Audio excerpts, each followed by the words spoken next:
നമസ്കാരം. Daily news ശുഭദിനത്തിലേക്ക് സ്വാഗതം. ഞാൻ കവിത കണ്ണൻ.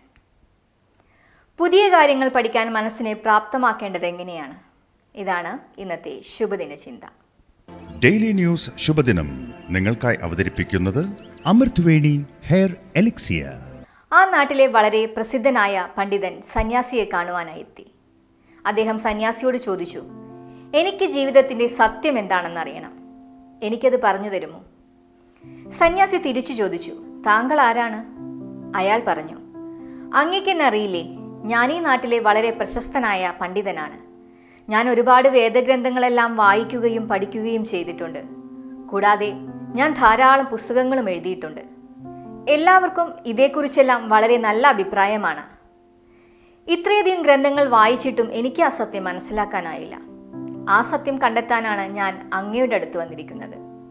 സന്യാസി പറഞ്ഞു, നിങ്ങൾ ഇത്രയധികം വായിക്കുകയും പഠിക്കുകയും ചെയ്തതല്ലേ, പഠിച്ചത് എന്താണെന്ന് എഴുതിക്കൊണ്ടുവരാമോ? നീണ്ട 3 വർഷത്തിനൊടുവിൽ തനിക്കറിയാവുന്നതെല്ലാം എഴുതി വലിയ ബാഗുകളിലാക്കി അദ്ദേഹം സന്യാസിയെ കാണാൻ ചെന്നു. സന്യാസി പറഞ്ഞു, ഞാനിതെല്ലാം വായിച്ചു തീരാൻ ഇനിയും ഒരുപാട് വർഷങ്ങളെടുക്കും. ഇതൊന്ന് ചുരുക്കി എഴുതാമോ? അയാൾ പിന്നെ വന്നത് 6 മാസങ്ങൾക്ക് ശേഷമാണ്. ഇത്തവണ അത് 1 ബാഗായി ചുരുങ്ങി. സന്യാസി അതിനെ വീണ്ടും ചെറുതാക്കാൻ പറഞ്ഞു. പണ്ഡിതൻ 7 പേജിലേക്ക് ചുരുക്കി 2 ദിവസത്തിനകം എത്തി. സന്യാസി പറഞ്ഞു, ഇനിയും ഇതിനെ ചെറുതാക്കാമോ?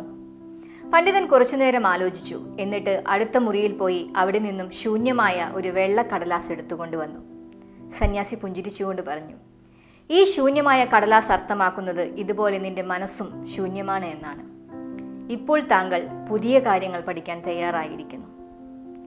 ജീവിതത്തിൽ ഒരു കാര്യം പഠിക്കാൻ ആദ്യം നാം ചെയ്യേണ്ടത് ശൂന്യമായ മനസ്സോടെ അതിനെ സ്വീകരിക്കുക എന്നത് തന്നെയാണ്. ശൂന്യതയിലെ നിറവിനുള്ള സാധ്യതയുള്ളൂ. മനസ്സ് അടച്ചു വെച്ചിരുന്നാൽ ഒന്നും അതിനകത്തേക്ക് കടന്നു വരില്ല. മനസ്സ് തുറക്കുക, വിശാലമാകുക. ശുഭദിനം.